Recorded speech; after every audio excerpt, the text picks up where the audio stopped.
ሰላም ሰላም ሄሮች ቤተሰቦች እንደምን ቆይታችኋል? ዛሬም በአንድ ቪዲዮ መጥቻለሁ። በዛሬ ቪዲዮአችን አፍላ ፍቅር ክፍል 131 በትናንትናው ዕለት መለቀቁን እናውቃለን። ያንን ኤፒሶድ የተመለከተው ኦዲየንስ ደግሞ በዚያ ስር ያስቀመጣቸውን አዝናኝ ኮሜንቶች አብረን እንመለከታለን።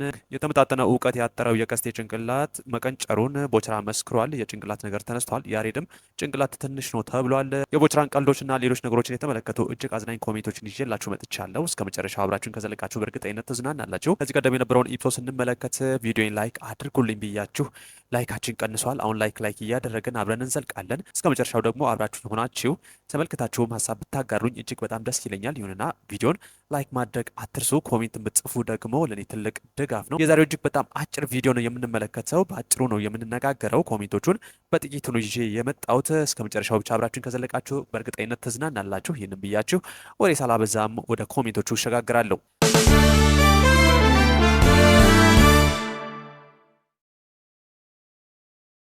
የመጀመሪያውን ኮሜንት ስንመለከት 130 ክፍሎችን በቀልድና በዋዛ ፈዛዛ አሳልፋችሁ ገና ዛሬ አስተማሪ ነገር ኮንሴፕት ለቀቃችሁ የቤዛ እናት የሚል ነገር ተመልክቻለሁ።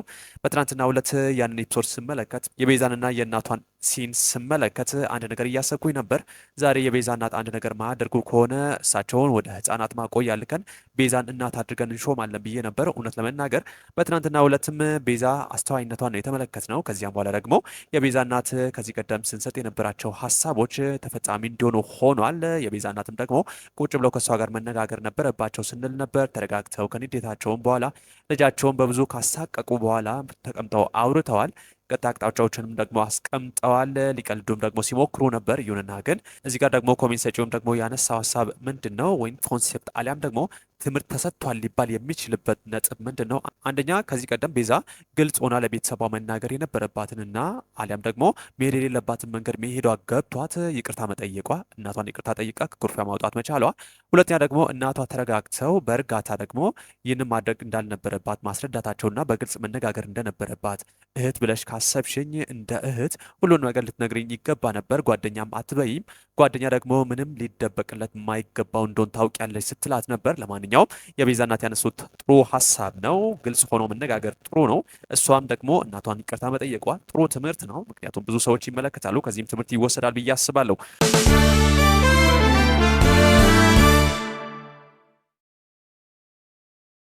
ሌላው ደግሞ እንመልከት። ቆይ ያሬድ እንዴት አጠገቡ ተቀምጣ ዝም ይላታል? አጣፋትም ሲል ተመልክቻለሁ። ለማንኛውም ከዚህ ቀደም ያደረግሽብኝን ነገር ሳስብ ከአእምሮዬ በላይ ነው ስትል ከአእምሮህ በላይ ሆኖ ሳይሆን ያንተ አእምሮ ትንሽ ሆኖ ነው ስትለው ነበር። ያንንም ከሰማ በኋላ እንደተለመደው ደንፍቶ ከእሷ ተለይቷል። ጥቂት ጊዜ ስጪኝ ሲል ነበረ። የእሱ ጥቂት ጊዜ እንግዲህ ተቆጥሮ የማያልቅ ነው። ለማንኛውም ከዚህ በኋላ ምን እንደሚፈጠር እንግዲህ እንመለከተዋለን። ሌላው ደግሞ እንመልከት። እኔ ሁሌ የሚገርመኝ እዚህ ድራማ ላይ የቦቸራ አስፈላጊነቱ የቱ ጋር እንደሆነ ነው። ግን ስክሪፕት ይጻፍለታል ወይ? እኔ ከእሱ ጋር ፐርሰናል ችግር የለብኝም፣ ግን እንደኔ ታዘበዋለ ወይ ብሎ የጠየቀ ሰው ተመልክቻለሁ። በነገራችን ላይ ቦቸራ ራንደምሊ የሚገባ አይነት ካራክተር ነው። እዚህ ጋርም እዛ ጋርም እንመለከተዋለን። በትምህርት ቤት ውስጥ እንግዲህ ያለበት ኃላፊነት ካፍቴሪያ ውስጥ ማስተናገድ ነው። ይሁንና ግን ያችን ዳንቴልና ፌርሙስ ይዞ በየግቢው ሲሽከረከር ነው የምንመለከተው። ተንቀሳቃሽ ካፍቴሪያ ነው የሚሰጠው፣ ወይንም ተንቀሳቃሽ ካፍቴሪያ ነው ቦቸራ ያንን እያደረገ እንዲሁም ደግሞ እያገለገልኩ ነው እያለ ስራ እየሰራው ነው እያለ ነው እንግዲህ የሚንቀሳቀሰው። የሚፈጥራቸው ቀልዶች እጅግ የሚያስቁ ናቸው። ይሁንና ግን ሙያዊ ነገሩን የተመለከትን እንደሆነ እንደተነሳው ክፍተቶች አሉበት። እነዚያን ክፍተቶች ከማንሳት ይልቅ በሚያዝናኑ ነገሮች ላይ ማትኮሩ ነው የተሻለ የሚሆነው በሚል ነው እንጂ ያ ነገር ልክ ነው ብዬ አላምንም። እውነት ለመናገር ቦቸራ የሚፈጥራቸው ነገሮች እጅግ የሚያዝናኑ ናቸው። ይሁንና ግን አንዳንድ የሚያሰለች ነገር አለው። የቦቸራ አስፈላጊነቱ የቱ ጋር ነው ለሚለው ምናልባት አስፈላጊነቱ ጥያቄ ውስጥ የሚገባ አይመስለኝም።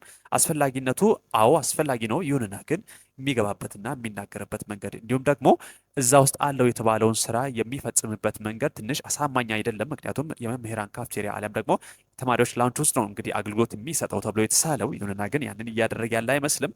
ከዛ ጋርም የተገናኘ ነገር ሲያደርግ አንመለከትም ከፌርሙሱና ከዳንቴሎ ውጭ።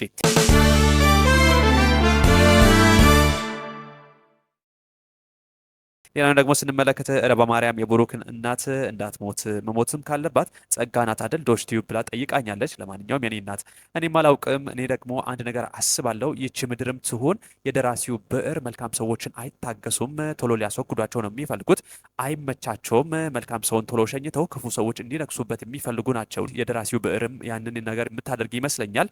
ደራሲውም ይቺ ምድር እንግዲህ መጥፎ ሰዎችን አቆይታ ጥሩ ሰዎችን ደግሞ ወደ አምላካቸው የምትልክ ነች።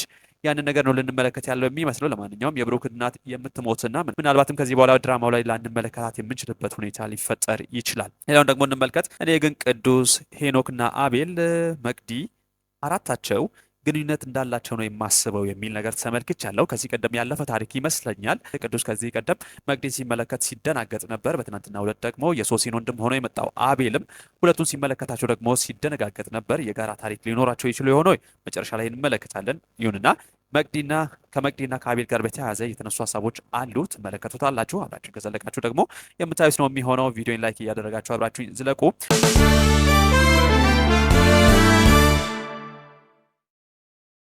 ሌላው ደግሞ ስንመለከት የአቤልና የጸጋ ፍቅር ጨምሯል። ለማ ወፍራም ሳር ሆኖ መጣ።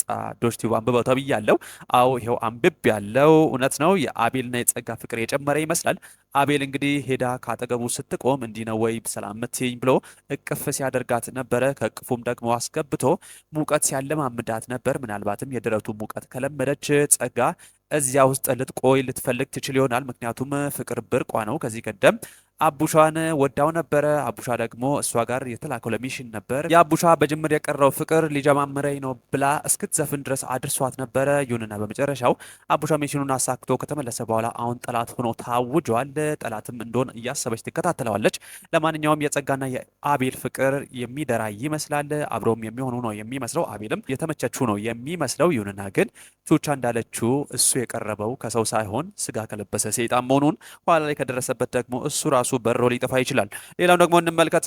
ቦቼ እንግሊዝኛ ሽንት ቤት ገባ የሚሉ ሰዎችን ተመልክቻለሁ።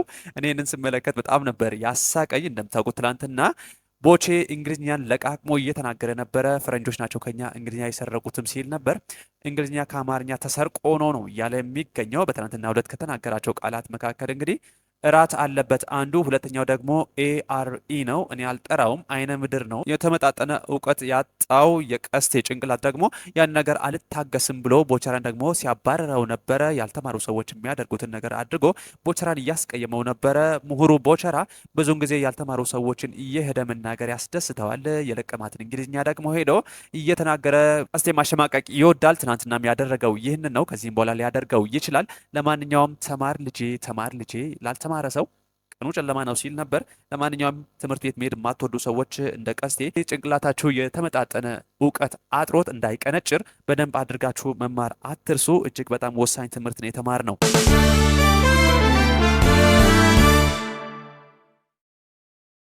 ሌላ ደግሞ ስንመለከት ቦቼ ያሬድን ራስህን ኮፍያ ብቻ ነው የሚሸከመው አላለም ብለው እንግዲህ ስቀውበታል። በትናንትናው ዕለት ቦቼ ያልደረሰበት የለም። ያሬድ ጋርም ደርሶ ነበር። ያሬድም ከቤዛ እንዲርቅ ያልተማርክ ሰው ስለሆንክ እህቴ አትመጥንህም ከእሷ አራቅም ሲል ነበር። ምን ለማለት ፈልገ ነው ብሎ ሲደነፋበት ነበር ያሬድ ደግሞ ሰው እየመረጠ ነው ወንድ የሚሆነው። ትላንትና ደግሞ ከቦቼ ጋር በሚነጋገርበት ወቅት ሴትነቱን ትቶ ወንድ ሆኖ ነበር። ከዚያም ደንፍቶ ቦቼን ሲያስፈራራው ነበር። ቦቼም ደግሞ በመልስ ምቱ ጭንቅላት እውቀት አይዘልቀውም፣ ኮፍያ ለመሸከም ብቻ ነው የሚያገለግለው ሲለው ነበር። ለማንኛውም ቦቼ የተናገረው ነገር ስህተት ያለበት አይመስልም። የፍቅር ማቴማቲክስን ጀምሮ ቀለሜ ነኝ ቢልም እንደምታውቁት እሱ ጅል ነው። ያንን ነገር ማድረግ አይችልም። እውቀትም የሚዘልቀው አይመስልም። ራሱም የሚሸፈንበት ኮፍያ ቦቼ እንዳለው የጭንቅላቱ መሸፈኛ ብቻ ሆኖ ነው የሚገኘው። ከዚህ በኋላ እንግዲህ ያሬድ እንደደነፋው ደግሞ ጸጋ ላይ ያሰባትን ነገር አድርጎ ማንጠልጠል ብቻም ሳይሆን ከማንጠልጠል ከፍ ብዬ ወንድ ነኝ ካለን የምንመለከት ነው የሚሆነው። እስካሁን ድረስ ግን ያሬድ ወንድ የሆነ አይመስለኝም። ሌላ ደግሞ እንመልከት። ወይ ቦቼ ያሬድን በምን መልኩ ነው ያስረዳው የሚለው ነገር ተመልክቻለሁ። እንደምታውቁት እንግዲህ ያሬድ በትናንትናው ዕለት በቦቼ ሮስት ተደርጓል። ብዙ ነገሮችን ሲያደርግበት ነበረ። ጭንቅላትህ ደግሞ እውቀት አይዘልቀውም ብሎ ሲያናድደው ነበር። ለማንኛውም ቦቼ በትናንትናው ዕለት ያሬድን የተናገረውን ነገር እኔም በከፊል እስማማበታለሁ።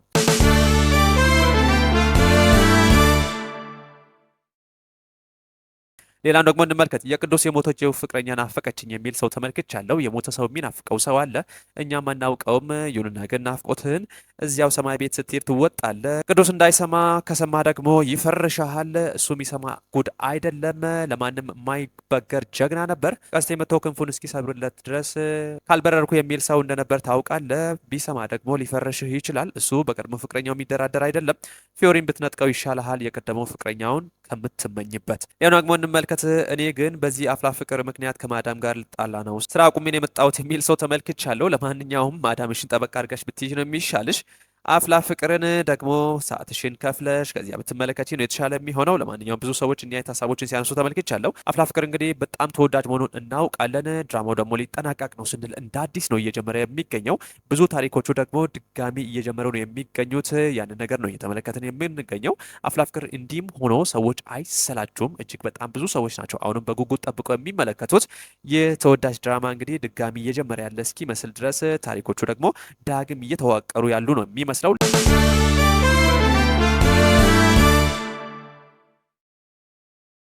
ሌላ ደግሞ እንመልከት። ይህን የተበላሸውን ጉበት የመሰለ ፊትሽን ማየት ሰልችቶኛል፣ ካላስቸገርኩሽ እስከሚሻልሽ ከፊልሙ ትወጪልኝ የሚል ነገር ተመልክቻለሁ። ጸጋን ማለቱ ነው። የጸጋ ፊት እንደምታውቁት በቹቻ ቡጢ ጉበት መስሎ ብዙ ሳምንታትን ቆይቷል። እስከሚሻልሽ ድረስ ደግሞ ይህን ጉበት ፊትሽን ማየት ደብሮኛል፣ ድጋሚ ባትመጪ ደስ ይለኛል ነው እያለ የሚገኘው። እናንተስ ምን ትላላችሁ? ጉበት ፊቷ ደብሯችኋል ወይንስ ጉበት ፊቷን እያያችሁ ልትስቁባት ትወዳላችሁ?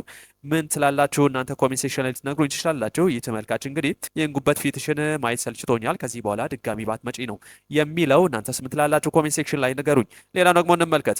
ቦቸራ የሳቄ ምንጭ፣ ቹቻ ለጓደኛ ታማኝ ጀግና፣ ፊዮሪ ቆራጥ የሴት ጀግና ወንዳ ወንድ፣ ቤዛ ቤተሰብ አክባሪ አስተዋይ ሴት፣ ሀና ህይወት ያስተማራት ጠንቃቃ ብልህ ሴት፣ ሄዋን ደንባራና መልካም ሴት፣ ሄለን የዋ ወደ ጅልነት ጠጋ ያለ፣ ፌቨን ምርጥ ሴት አዋቂ ሴት፣ የውሸት ፍቅረኛ ትንቧለል፣ ዴቭና ብሮኬል ጓደኝነት ታማኝ፣ ያሬድ የዋ የሚጠቅምና የሚጎዳውን የማያውቅ፣ ለማ ደግሞ አረጋዊና የሚያስቅ፣ ሌሎቹን ደግሞ ቀስ በቀስ ይታያሉ የሚሉ ሰዎችን ተመልክቻለሁ። ይህን ኮሜንት ስመለከት ስላሳቀኝ ነው ይዤ የመጣሁት። ከላይ ኮሜንቱ ላይ የሰፈሩትን አገላለጾች ትስማማላችሁ ወይ? ኮሜንት ሴክሽን ላይ ብትነግሩኝ ደስ ይለኛል። ለማንኛውም በጣም ደስ ስላለኝ ነው ይዤ የመጣሁት። ጥሩ ኮሜንት ይመስለኛል። ሌሎቹ ደግሞ ሲገለጹ ይዤላችሁ የምመጣ ነው የሚሆነው። በነገራችን ላይ ስሜን የጠቀሱ ሜንሽን ያደረጉኝን ሰዎች ሁሉንም ይዤ መጥቻለሁ። ከዚህም በኋላ ደግሞ ሜንሽን ብታደርጉ ለመመልከት ይመቸኛል። ሜንሽን ማድረግ አትርሱ ለማለት ነው። ሌላው ደግሞ እንመልከት። የቤዚ እናት እንደዚህ ሲቅለሰለሱ ከያሬድ አብራችሁ ሆኑ ምትላት መስሎኝ ደስ ብሎኝ ነበር፣ ግን አይደለም። ዶች ያንብበው ተብያለሁ። ይኸው አንብብ ያለው። ለማንኛውም እኔም እንዳልሽው ነው። ሲቅለሰለሱ በደንብ አድርገው በጥበብ መንገድ ደግሞ ሊመሯት፣ ከዚያ ደግሞ አላማሽን ደግሞ ሳትተይ በጥንቃቄ የፍቅር ህይወትሽንም ማኔጅ ማድረግ ትችላለች ይላሉ ብዬ ነበር የጠበቅኩት። ሲናገሩ በነበሩበትም ወቅት አንድ ነገር ተናግረው ነበር። አሁን የምትወስኙ ውሳኔ ህይወትሽን ሊያቀናውም ሊያበላሸውም ይችላል ሲሉ ነበረ። የሚያበላሸውን መንገድ መርጠው አሊያም ደግሞ ያበላሻል ብለው አምነው ከዚያ ከፍቅር ህይወቷ ከሚናጠቋት አሁን የወሰነችው ውሳኔ እንዳለ ሆኖ እንዲህ አይነት ፈተናዎች ሲገጥሟቸው ልጆች እንዴት መሻገር እንደሚችሉ ማሳየት ቢቻል እጅግ በጣም ጥሩ ነው። ነገሩን መቁረጡ ምናልባት የፈሪዎች ምርጫ ሊሆን ይችላል። ይሁንና ግን ልጆች ከዚያ ስሜት ውስጥ ለመውጣት እጅግ በጣም እንደሚቸገሩ እናውቃለን። አሁን ያሉበት የትምህርት ደረጃ ደግሞ በጣም ፈተና የሚበዛበት ነው። ከዚያ ስሜት ደግሞ ለመውጣት በሚደረግ ትግል መካከል ትምህርታቸው ሊበላሽ ይችላል። ይሁንና ግን ትምህርታቸው ሳይበላሽ እንዴት አድርገው ፍቅርንም ትምህርትንም በአግባቡ ይዘው መሄድ እንደሚችሉ በደንብ አድርገው ቢያስረዷት በጣም የተሻለ ነበር። ሌሎቹም መማር እንዲችሉ ማድረግ ቢቻል በጣም የተሻለ ነው ብዬ አስባለሁ። ምክንያቱም ልጆች እዚህ ጋር ይመለከታሉ፣ ከዚያ ደግሞ ቤተሰቦችም ስለሚመለከቱ ምናልባትም ያ ነገር እንዲህ አይነት ስሜት ለሚሰማቸው ልጆችም ጥሩ ትምህርት መሆን የሚችል ነገር ማስተላለፍ ይቻል ነበር ብዬ አስባለሁ። ይሁንና ግን ትላንትና የቤዛ እናት ያደረጉትን ነገር ጥሩ ትምህርት አሳልፈዋል። በደንብም አድርጌ ነው ያደነኩት። ይሁንና ግን ከዚህም በላይ ደግሞ ትምህርት መስጠት ይቻላል ብዬ አስባለሁ። ከዚህም በኋላ በሚመጡ ኤፒሶዶች የምንጠብቅ ነው የሚሆነው። እናንተስ ምን ትላላችሁ? ኮሜንት ሴክሽን ላይ ልትነግሩኝ ትችላላችሁ።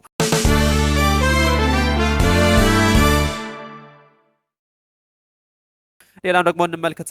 የአቤል ፍቅረኛ የከዳችው የቾምቤ ፍቅረኛ ናታ ወይ አሁን በራልኝ አለች እብድ ቤቷን አቃጥላ የሚል ኮሜንት ተመልክቻለሁ። በትናንትናው ዕለት እንደተመለከትነው ይመስለኛል ከዚህ ቀደም እንግዲህ መቅዲ ናት ማጋጯ ሴት የማገጠችበት።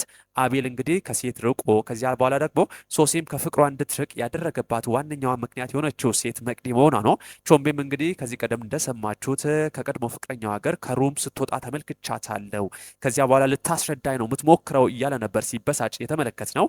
ያንን ታሪክ ደግሞ ለሱ ለማስረዳት የተፈጠረውን እውነታ ደግሞ ለሱ ልትነግረው እድል አልሰጣትም ነበር። ይሁንና ግን አሁን ደግሞ ታስረጅኛለች ባለበት ኤፒሶድ አቤልን ተመልክታ ስትደናገጥ ነበር። ምናልባትም ደግሞ መቅዲ ውስጥ ያለውን ነገር ለቾምቤ ከመናገረዋ በፊት ነገሮች ሊበላሹ ይችላሉ። አቤልን መመልከታቸው ደግሞ ድንጋጤ መፍጠሩ ሌላ ደግሞ የታሪክ አጀንዳ ይዞ ሊመጣ ይችላል። ምናልባት አፍላ ፍቅር ከዚህ ቀደም ከምናውቀው የታሪክ ውቅር ወጥቶ ከፍ ብሎ ደግሞ በተሻለ ጥራት የምንመለከተው ታሪኩ ደግሞ እጅግ ሳቢ ሆኖ የምናይ ይመስለኛል። አሁን ላይ የሄደበት ያለው መንገድም እጅግ አስደናቂ ነው። ለማንኛውም ማጋጯ ሴት መቅዲ ትመስለኛለች።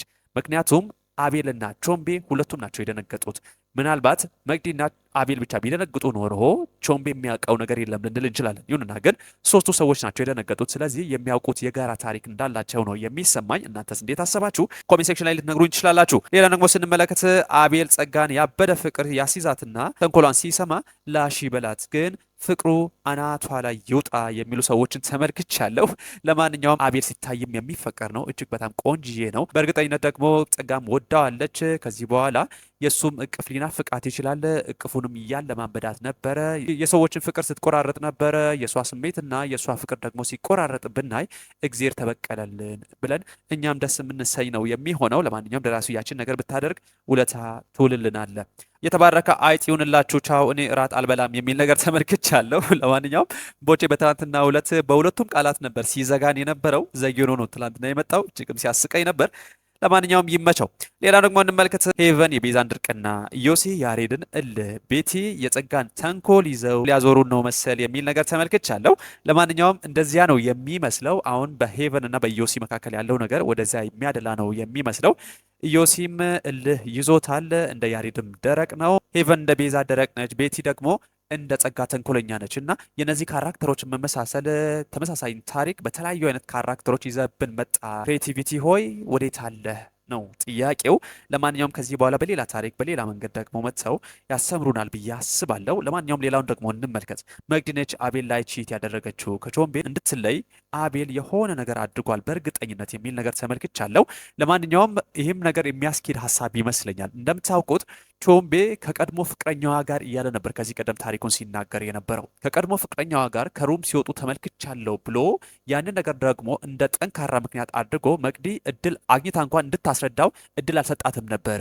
ያንን ነገር ስንመለከት ምናልባትም አቤልና መቅዲ ናቸው ከሆነ ቦታ ሲወጡ ተመልክቶ ቾምቤ ያ ነገር ደግሞ ሆኗል ብሎ ስላሰበ ከእሷ የሸሸው ብዬ ነው የማስበው። ምክንያቱም ከዚህ ቀደም በነበረው ፍቅረኛሽ ቀይረሽኛል፣ ማቅጠሽብኛል ብሎ ነው እንግዲህ የተጠየፋት። ለአመታትም ደግሞ ከእሷ የራቀው ፋይናሌ ደግሞ ስልክ ላይ እንኳን ድምፁ ስትሰማ መቅዲ እንዴት እንደሆነች እንመለከታለን። እጅግ በጣም ታፈቅረዋለች። እንዲህ እያፈቀረችው ደግሞ ትማግጣለች ብዬ አላስብም። ያንን ነገር ደግሞ አድርጋም ከሆነ ኋላ ላይ የምንሰማው ቢሆንም እንዲህ የሚያፈቅር ሰው ሴት ደግሞ ስታፈቅር እጅግ በጣም ታማኝ ናት ብዬ ፐርሰናሊ አምናለው። ሴቶች ቺት አድርገዋል ከተባለ ቀደም ብሎም ለዚያ ሰው ፍቅር የላቸውም ማለት ነው። ያንን ነገር ነው የማምነው።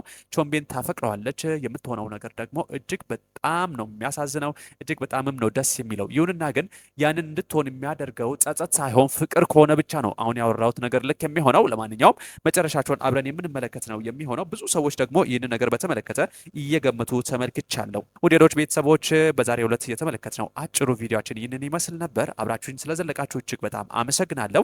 ለቻናል አዲስ ከሆናችሁ ቻናሌን ሰብስክራይብ አድርጉ። ይህንን ቪዲዮ ደግሞ ላይክና ሼር ብታደርጉ ለእኔ ትልቅ ስጦታ ነው። በሌላ ቀን በሌላ ቪዲዮ እስክንገናኝ ድረስ ቸር ሰንብቱ። እወዳችኋለሁ። ባይ ባይ።